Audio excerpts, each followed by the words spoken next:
मिलेगा सारे मोह और बंधनों से छुटकारा और होगा आपकी पुण्य का उदय अगर आप करेंगे इस तरीके से मोहिनी एकादशी की पूजा। तो साल 2024 में मोहिनी एकादशी कब है, क्यों ये एकादशी इतनी खास और महत्व है, सारी चीज़ें जानेंगे इस वीडियो में। हिंदू धर्म में एकादशी व्रत का विशेष महत्व है। इस दिन व्रत और पूजा अर्चना करने से सभी पापों से मुक्ति मिलती है और विष्णु जी हर मुराद को पूरी करते हैं। Jai Siya Ram. Welcome to Anuraj family kitchen. हर महीने में 2 एकादशी पड़ती हैं जिन्हें अलग अलग नामों से जाना जाता है। वैशाख शुक्ल पक्ष में आने वाली एकादशी को मोहिनी एकादशी कहा जाता है। एकादशी का व्रत भगवान विष्णु को समर्पित है। ऐसे में इस दिन उपवास रखने से और विधि पूर्वक पूजा करने से सभी कामनाओं की पूर्ति होती है। वहीं मोहिनी एकादशी का व्रत रखने से व्यक्ति को समस्त मोह व बंधनों से मुक्ति मिलती है और वह जीवन में एक के बाद एक तरक्की करता चला जाता है।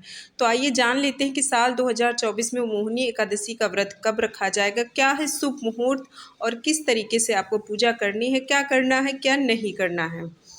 तो इस साल 2024 में मोहिनी एकादशी का जो व्रत है वो रखा जाएगा 19 मई को। एकादशी तिथि की शुरुआत होगी 18 मई 2024 में शनिवार को सुबह 11:22 से और समापन होगा 19 मई को 1:50 पर। तो उदया तिथि के अनुसार 19 मई को एकादशी का व्रत है जो वो रखा जाएगा दिन रविवार के दिन और इसका पारण होगा 20 मई सोमवार को। तो उस दिन आप व्रत का पारण सुबह 5:28 से सुबह 8:12 के बीच कभी भी कर सकते हैं। तो 19 मई रविवार को मोहिनी एकादशी का व्रत रखा जाएगा। इस व्रत को रखने वालों में पापों का नाश होता है, पुण्य का उदय होता है और शरीर और मन की शुद्धि होती है। तो जान लेते हैं कि इसका महत्व क्या है, क्यों ये मोहिनी एकादशी इसका नाम है और क्यों इसका महत्व है। तो धार्मिक मान्यताओं के मुताबिक समुद्र मंथन के बाद जब देव दानव में अमृत से भरा कलश पाने के लिए विवाद हो गया था, तब वैशाख शुक्ल पक्ष की एकादशी को भगवान विष्णु ने मोहिनी नामक स्त्री का रूप धारण किया था। मोहिनी रूप में भगवान विष्णु ने दानवों को मोहित कर लिया था और उनसे अमृत भरा कलश लेकर देवताओं के हवाले कर दिया था, जिसे पीकर सभी देवता अमर हो गए थे। कहते हैं कि तभी से वैशाख शुक्ल पक्ष की एकादशी को मोहिनी एकादशी के नाम से जाना जाता है।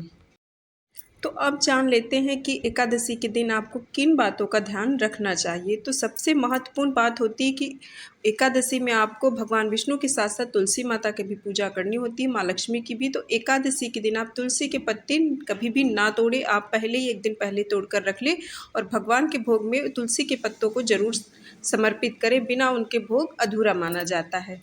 मोहिनी एकादशी का उपवास भी निर्जला ही रखना चाहिए। मोहिनी एकादशी पर आप सुबह जल्दी स्नान करें, अपने घर को, अपने आप को, अपने मंदिर को स्वच्छ करें, विधि पूर्वक पूजा करें। उस दिन साबुन से ना नहाएं। इस तिथि को चावल से बनी चीज़ों का बिल्कुल भी सेवन नहीं करना चाहिए, बिल्कुल सात्विक रहना चाहिए। भगवान विष्णु को जब भी भोग लगाएं तुलसी की पत्तियां जरूर डालें। तामसिक चीज़ों से बिल्कुल सेवन नहीं करना चाहिए। पूजा पाठ से जुड़े कार्य करें, धर्म से जुड़े काम करें, दान करें, कथा सुने, भजन कीर्तन करें, इत्यादि सारी चीज़ें करें। किसी भी व्रत के दौरान उससे जुड़ी कथा को जरूर पढ़े या फिर सुने, इसका बहुत ही ज़्यादा महत्व होता है। बिना कथा को पढ़े व्रत को अधूरा माना जाता है। तो इस तरीके से आप अपने एकादशी के व्रत को संपन्न करें। आई होप आपको जानकारी बहुत ही उपयोगी लगी होगी। तब तक के लिए धन्यवाद।